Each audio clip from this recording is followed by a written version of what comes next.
Okay, in this video we're going to look at the principles of conservatism. What is it?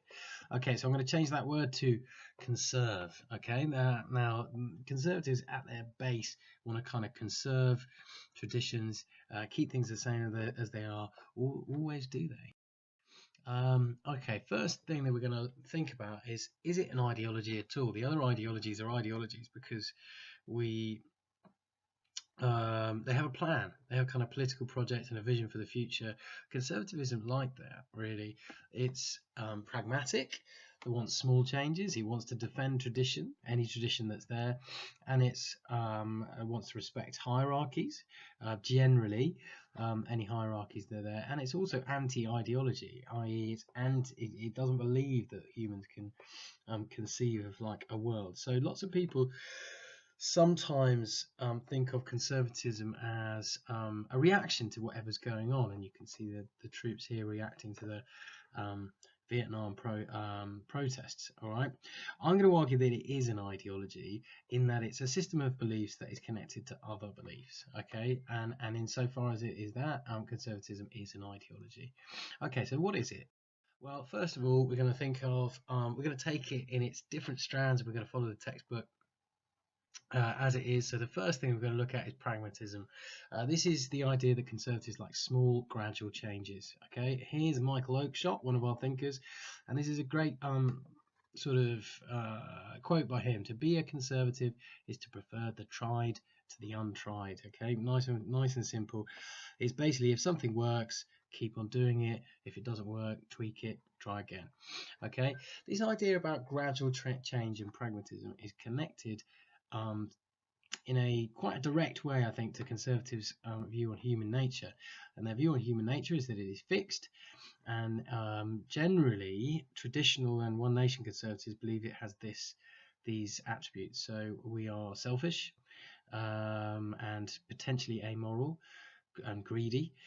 We are psychologically needy, so we need protection, or we crave protection, and we are to some extent confused and irrational. We lack the intellect to really comprehend the complexity of things, and therefore we should not try and fix everything in one go with some mental image that we have, but we should just try things slowly and see what actually works. Okay, so that is pragmatism. But why change at all? If you're conservatives, you want to keep things the same. Well, conservatives also recognize that we need to slowly change, okay? And they've got this concept called change to conserve. So if you tweak society or change society slightly, you stave off and stop society from having dangerous things like revolution and big social change, okay? Okay, so the next thing we're going to look at is tradition. I guess it's connected to pragmatism in a way. So tradition goes back to religion, I suppose, and the idea of the nation's soul and morality and God-given social order and things like that. Now, when conservatives talk about tradition today, it is not necessarily always connected to religion. Edmund Burke, probably influenced by Enlightenment thinking as religion started to be so influential, started to argue that basically if things were old, they should be respected in a sense, because if you think of it a little bit like a genetic mutation, so imagine a genetic mutation in a particular animal, in a particular species. If that works, that mutation survives. Okay, if it doesn't work, it doesn't survive. It doesn't carry on into the species. Edmund Burke thought that society is very similar to this. So if something was traditional, if it's been around for a long period of time, it should be respected because it had served some function. Okay, and because of that, they like ideas like the nuclear family and definitely the royal family. If both come together, that's conservatives' favorite thing. But also ideas like the nation and nationhood and things like that, because they believe that traditions also bind us together and give us a sense of identity and solidarity. And lastly, there's quite a nice quote here that although conservatives would not like this man because he's a bit edgy, he says that it's essentially conservatism and tradition create a bridge between the living and the dead. Okay, so i.e. give us a connection to who came before us, but maybe who will come after us as well.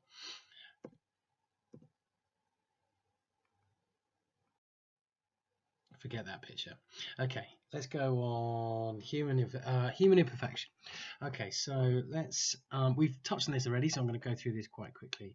Generally, all conservatives agree that humanity is human nature is fixed. Okay, they slightly disagree, as we're going to see in the next video, about how it's fixed. Okay, but generally they think that humans are morally flawed, psychologically flawed, and intellectually flawed. Okay, and what does that mean? Well, if you're morally flawed, most conservatives support strong law and order. If you are psychologically flawed, that means there's a desire for security. And lastly, if we are intellectually flawed, that means that we basically cannot conceive of the complexity necessary to design a new world, a kind of revolutionary ideological world, and that's why revolutions always go wrong. So you shouldn't have revolutions. And that's basically what most conservatives think. You'll see next video that there's a little bit of a difference on the rationality side of things, particularly with neoliberals, but all conservatives kind of agree that it is fixed. Okay, so next thing that leads to is something called the organic society. So what this means is a society that is a little that is basically a collection of parts. So think of this. Those of you who do sociology, you'll be familiar with this. It's society is like a human body. So all the parts serve the whole. So the blood pumps, pump around by the heart. Lungs oxygenate the blood, etc., etc. So it's a fine balance, and what you have to do is you have to keep all those parts in the order that they're in. Okay, and if you start to disturb the balance, that can be bad for all of society. Now, in terms of society, what conservatives think, they think society is built up of a hierarchy. So whereas those organs may all be equal to each other, in conservative society we should respect hierarchy. So we're going to have some people at the top and some people at the bottom, but they've all got to kind of respect each other. That's what conservatives believe. Okay, so they come up with this idea that with power comes a responsibility. So those at the top have a responsibility to look after those beneath them, but those at the bottom also have to look up to the nation's natural leaders, as it were. So they're saying, what conservatives are basically saying is that if you're on the bottom of the pile, that's tough, but that's okay because you have duties to everyone else. But you should also be looked after. Now, as we're going to see in the last video, the idea of a organic society is rejected completely by some conservatives. Okay, but traditional one nation conservatives both support the idea of an organic society. Okay, next idea that is common at least to traditional and one nation conservatism is paternalism. So paternalism is, if you separate the word, it's paternal means fatherly or fathering. It's connected to their idea of human nature and to society, and it's worth pointing out at this point that it's completely rejected by neoliberalism. So what does it mean? So it basically means that those people at the top of the hierarchy basically have duties towards those beneath them. Okay, and those duties may be a sort of caring duty, as a father might care for a son, where they might look after them, make sure, keep them on the right track, that kind of thing. They may also be, and this one is soft paternalism. They may also be hard paternalism, and this is kind of authority imposed without consent from below. So the analogy obviously I'm using is a father telling off their son, but hard paternalism may be tough punishments for crime, those kind of conservative policies. Okay, paternalism generally, soft paternalism is when a father might look after their son. So there's a sort of examples for that would be welfare, free education, free healthcare, and the idea was originally kind of brought about by Disraeli, who noticed that actually the poor were getting such a bad deal that they with risk fleeing off and risk becoming revolutionary. So to one nation and traditional conservatives, the idea of looking after those beneath you in a sense of duty is very important.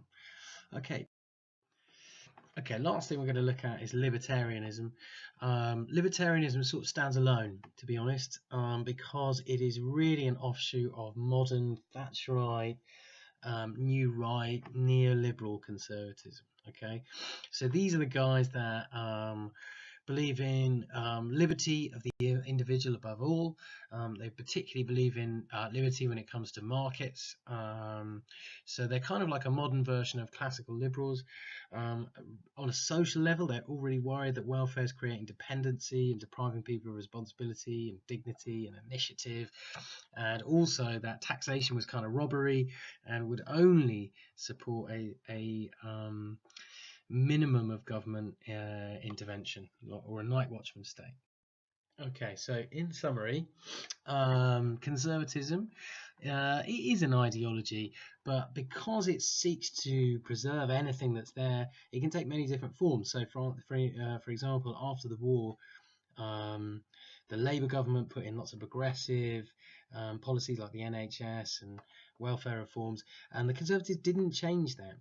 Okay, so that's a good example of a conservative pragmatism. Even though they're more what we think of as today more socialist policies, conservatism saw that they were working, didn't change them. Okay, so it's an ideology, but it can take many different forms.